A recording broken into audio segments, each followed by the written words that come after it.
മലയാളികളുടെ പ്രിയതാരമായിട്ടുള്ള കലാഭവൻ മണി അദ്ദേഹത്തിന്റെ വിയോഗം ഇന്നും ആർക്കും ഉൾക്കൊള്ളാൻ കഴിഞ്ഞിട്ടില്ല എന്നുള്ളതാണ്. അദ്ദേഹവുമായി അടുത്ത് നിൽക്കുന്നവർക്കും സിനിമാ ലോകത്തുള്ളവർക്കും ഒക്കെ. പക്ഷെ അദ്ദേഹത്തിന്റെ വിയോഗവുമായി ബന്ധപ്പെട്ട് ഒരുപാട് കാര്യങ്ങൾ, ഒരുപാട് ആരോപണങ്ങളൊക്കെ ഉയർന്നു വന്നിട്ടുണ്ടായിരുന്നു. അതൊക്കെ പതിയെ പതിയെ മങ്ങിപ്പോവുകയാണ് ചെയ്തത്. എന്നാൽ ഇപ്പോൾ അദ്ദേഹത്തിന്റെ സഹോദരനായിട്ടുള്ള RLV രാമകൃഷ്ണൻ വീണ്ടും ഒരു ആരോപണം ഉന്നയിച്ച് എത്തിയിരിക്കുകയാണ്. വളരെ ഗുരുതരമായിട്ടുള്ള ഒരു ആരോപണമാണ് ഉന്നയിച്ചിരിക്കുന്നത്. എന്താണത്? ബിയർ കുപ്പിയിൽ പെപ്സി നൽകി കബളിപ്പിച്ചു എന്ന് പറയുന്നു. ആശുപത്രിയിൽ എത്തിക്കും മുമ്പ് തന്നെ ബോധം കെടുത്താനായിട്ട് ഡോക്ടറുടെ നേതൃത്വത്തിൽ കുത്തിവെപ്പ് നടത്തി എന്ന് പറയുന്നു. തെളിവ് നശിപ്പിക്കാൻ ധരിച്ചിരുന്ന വസ്ത്രങ്ങൾ കത്തിച്ചു എന്ന് പറയുന്നു. അങ്ങനെ കലാഭവൻ മണിയുടെ മരണത്തിൽ കൂടെ ഉണ്ടായിരുന്ന സുഹൃത്തുക്കൾക്കെതിരെ വളരെ ഗുരുതരമായിട്ടുള്ള വെളിപ്പെടുത്തലുകളുമായിട്ടാണ് സഹോദരൻ ഇപ്പോൾ എത്തിയിരിക്കുന്നത്. ഇത്തരത്തിൽ ഒരു സഫാരി എന്ന് പറയുന്ന ചാനലിന് നൽകിയിട്ടുള്ള അഭിമുഖത്തിലാണ് അദ്ദേഹം ഈ ഒരു കാര്യങ്ങളെല്ലാം കലാഭവൻ മണിയുടെ അവസാന മണിക്കൂറുകളിൽ സംഭവിച്ചത് എന്തെല്ലാം എന്നുള്ള കാര്യങ്ങളൊക്കെ വെളിപ്പെടുത്തലുകൾ നടത്തിയിരിക്കുന്നത്.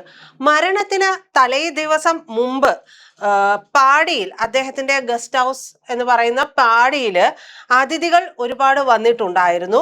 പിറ്റേ ദിവസം രാവിലെ മണി ബിയർ ചോദിച്ച സമയത്ത് അവിടെ ഉണ്ടായിരുന്ന രണ്ടുപേർ പുറത്തുപോയി പെപ്സി വാങ്ങി ബിയർ കുപ്പിയിൽ ഒഴിച്ച് നൽകിയെന്നുമാണ് രാമകൃഷ്ണൻ ആരോപിക്കുന്നത്. ഇത് കുടിച്ചതോടുകൂടി കാഴ്ച നഷ്ടപ്പെട്ടതുപോലെയുള്ള അവസ്ഥയിലായ മണി നിലത്ത് കിടന്ന് ഉരുളുകയും വെപ്രാളം കാണിക്കുകയും ഒക്കെ ചെയ്തത്രേ. എന്നാൽ അവിടെ ഉണ്ടായിരുന്ന ആരും ഈ വിവരം 200 മീറ്റർ മാത്രം അകലെ ഉണ്ടായിരുന്ന മണിയുടെ വീട്ടിൽ അറിയിച്ചില്ല എന്ന് അദ്ദേഹം പറയുന്നു. മാത്രമല്ല, ആശുപത്രിയിലേക്ക് കൊണ്ടുപോകുന്നതിന് മുമ്പും ചില സംഭവങ്ങളൊക്കെ ഉണ്ടായി. ഇത് കൂടാതെ ആശുപത്രിയിലേക്ക് കൊണ്ടുപോകും മുമ്പ് തന്നെ മറ്റൊരു ഇൻസിഡന്റ് കൂടി ഉണ്ടായതായിട്ട് RLV രാമകൃഷ്ണൻ പറയുന്നുണ്ട്. അത് ഇങ്ങനെയാണ്. സുഹൃത്തായിട്ടുള്ള ഒരു ഡോക്ടറുണ്ട്. ആ ഡോക്ടറുടെ നേതൃത്വത്തിലെ ബെൻസോഡിയാസെപൈൻ എന്ന് പറയുന്ന ഒരു മരുന്ന് കുത്തിവെച്ച് അദ്ദേഹത്തെ മയക്കി, കലാഭവൻ മണിയെ മയക്കി എന്നും രാമകൃഷ്ണൻ പറയുകയാണ്.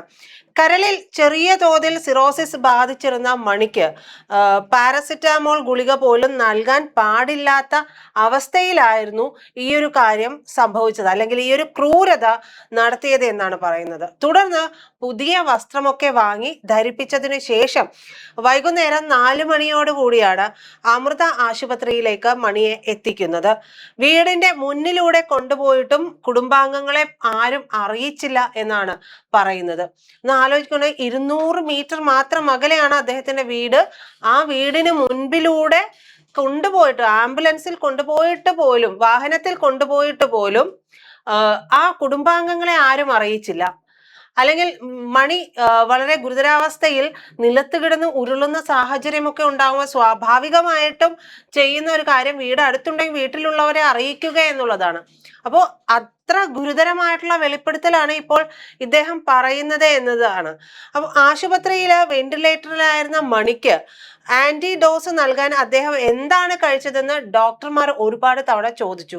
പക്ഷേ കൂടെ ഉണ്ടായിരുന്ന സുഹൃത്തുക്കൾ ആരും തന്നെ എന്തായിരുന്നു കഴിച്ചത് എന്ന് പറയാനായിട്ട് തുറന്നു പറയാനായിട്ട് തയ്യാറായില്ല എന്ന് പറയുന്നു. പിന്നീട് പോസ്റ്റ്മോർട്ടം റിപ്പോർട്ടിൽ മീഥൈൽ ആൽക്കഹോളിന്റെ സാന്നിധ്യം കണ്ടെത്തിയതോടു കൂടിയാണ് കുടുംബത്തിന് സംശയങ്ങൾ തുടങ്ങുന്നത്. അന്ന് തുടങ്ങുന്ന സംശയങ്ങൾ, അതിനെ തുടർന്നുണ്ടാകുന്ന അന്വേഷണം, ഇന്നും അതിലൊന്നും തൃപ്തിയില്ല എന്ന് കൂടിയാണ് ഇപ്പോഴും സഹോദരനായിട്ടുള്ള RLV രാമകൃഷ്ണൻ പറയുന്നത്.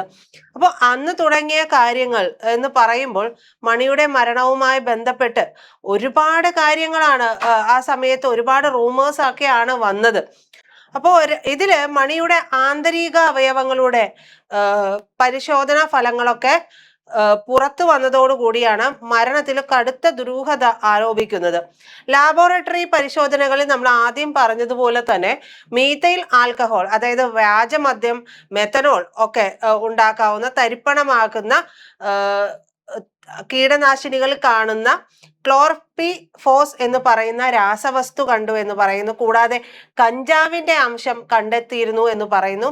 ഇതോടെ മണിക്ക് ആരോ വിഷം നൽകി അദ്ദേഹത്തെ കൊലപ്പെടുത്താൻ ശ്രമിച്ചതാണ് എന്നുള്ള ആരോപണം ആ സമയത്ത് മുതൽ സഹോദരനായിട്ടുള്ള ആർവിയിൽ രാമകൃഷ്ണൻ ആരോപിച്ചിരുന്നു. മരണത്തിന് തൊട്ട് മുമ്പത്തുള്ള ദിവസങ്ങളിലൊക്കെ പാടിയിൽ മണിക്കൊപ്പം ഉണ്ടായിരുന്ന സിനിമാ താരങ്ങളായ ജാഫർ ഇടുക്കി, തരികിട സാബു, അതായത് സാബുമോൻ എന്ന് പറയുന്ന അവരൊക്കെ ഉൾപ്പെടെയുള്ള ഏതാനും പേര് അന്നും സംശയ നിഴലിലാകുന്നുണ്ട്. ഇന്നിപ്പോൾ RLV രാമകൃഷ്ണൻ വന്ന് വീണ്ടും ഇത്തരത്തിലൊരു വെളിപ്പെടുത്തൽ നടത്തുമ്പോൾ ഇവര് തന്നെയാണ് വീണ്ടും സംശയ ദൃഷ്ടിയിലേക്ക് വരുന്നതും. മണിക്ക് ഗുരുതരമായിട്ടുള്ള ആരോഗ്യ പ്രശ്നങ്ങളൊക്കെ ഉണ്ട് എന്നുള്ളത് അദ്ദേഹവുമായി ബന്ധപ്പെട്ട എല്ലാവർക്കും അറിയാവുന്ന കാര്യങ്ങളാണ്. ഇതൊക്കെ അറിഞ്ഞിട്ടും സുഹൃത്തുക്കൾ അദ്ദേഹത്തിന് മദ്യം നൽകിയെന്നും അബോധാവസ്ഥയിലായ വിവരം വീട്ടുകാരെ അറിയിച്ചില്ല എന്നൊക്കെയാണ് ആരോപണം അന്നും ഉയർന്നിരുന്നത്.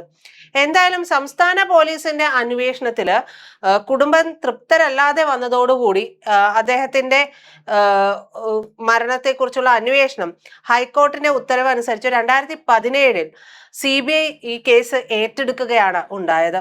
നീണ്ട അന്വേഷണത്തിനൊടുവില് 2019 ഡിസംബറിൽ CBI എറണാകുളം CJM കോടതിയിൽ അന്തിമ റിപ്പോർട്ട് സമർപ്പിക്കുകയും ചെയ്തു.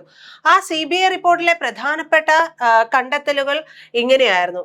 യഥാർത്ഥ മരണകാരണം, അതായത് കടുത്ത കരൾ രോഗവും അമിത മദ്യപാനവുമാണ് മരണത്തിലേക്ക് നയിച്ചത് എന്നായിരുന്നു.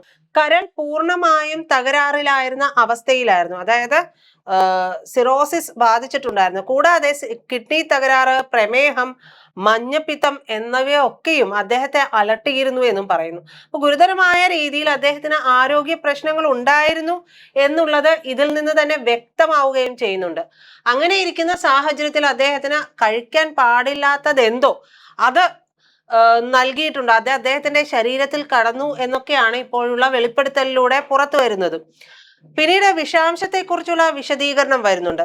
ശരീരത്തിൽ കണ്ടെത്തിയിട്ടുള്ള മീഥൈൽ ആൽക്കഹോളിന്റെ അളവ് ഒരാളുടെ മരണത്തിന് കാരണമാകുന്ന അത്രയും മാരകമായിരുന്നില്ല എന്നാണ് ഈ റിപ്പോർട്ടിൽ പറയുന്നത്.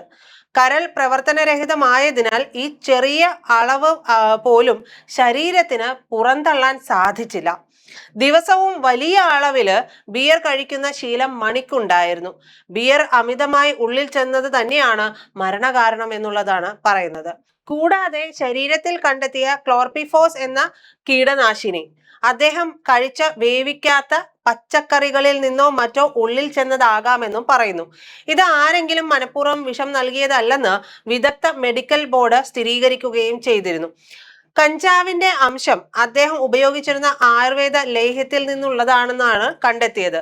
അപ്പൊ ചുരുക്കത്തിൽ ഈ ഒരു റിപ്പോർട്ടിൽ നിന്ന് നമുക്ക് മനസ്സിലാകുന്നത് കലാഭവൻ മണിയുടെ മരണത്തിൽ അട്ടിമറിയോ കൊലപാതക ശ്രമമോ ഒന്നും നടന്നിട്ടില്ല എന്നുള്ളതും കടുത്ത ആരോഗ്യ പ്രശ്നങ്ങൾക്കിടയിലും തുടർന്ന അമിത മദ്യപാനമാണ് മരണകാരണമായത് എന്നുമാണ്. എന്നാൽ ഇതിനെ ഘടകവിരുദ്ധമായിട്ടുള്ള കാര്യമാണ് ഇപ്പോൾ വീണ്ടും RLV രാമകൃഷ്ണൻ എന്ന അദ്ദേഹത്തിന്റെ സഹോദരൻ ആരോപിക്കുന്ന ഈ കാര്യങ്ങളിൽ നിന്നെല്ലാം പുറത്തു വരുന്നത്. അപ്പൊ അദ്ദേഹം ഉന്നയിക്കുന്ന കാര്യങ്ങളിൽ തെറ്റുണ്ട് എന്ന് നമുക്ക് പറയാം. കാരണം തന്റെ സഹോദരന്റെ മരണമാണ്, അതുമായി ബന്ധപ്പെട്ട് അവർക്കുണ്ടായിട്ടുള്ള ചില സംശയങ്ങളാണ് ഈ പറയുന്നത്. ഇതിന്റെ സ്ഥിരീകരണം ഒന്നും നമുക്ക് പറയാൻ പറ്റില്ല. എന്തായാലും RLV രാമകൃഷ്ണൻ സഫാരി എന്ന് പറയുന്ന ചാനലിന് നൽകിയിട്ടുള്ള ഇന്റർവ്യൂവിലാണ് ഈ ഒരു വെളിപ്പെടുത്തൽ മുഴുവനും ഉണ്ടായിട്ടുള്ളത്. എന്തായാലും ഇതിനെക്കുറിച്ചുള്ള കൂടുതൽ വിവരങ്ങളൊക്കെ പുറത്തു വരേണ്ടത് ആവശ്യമാണ്. എന്നും ദുരൂഹമായിട്ട് ഇങ്ങനെ തുടരേണ്ടതല്ല അദ്ദേഹത്തിന്റെ മരണവും.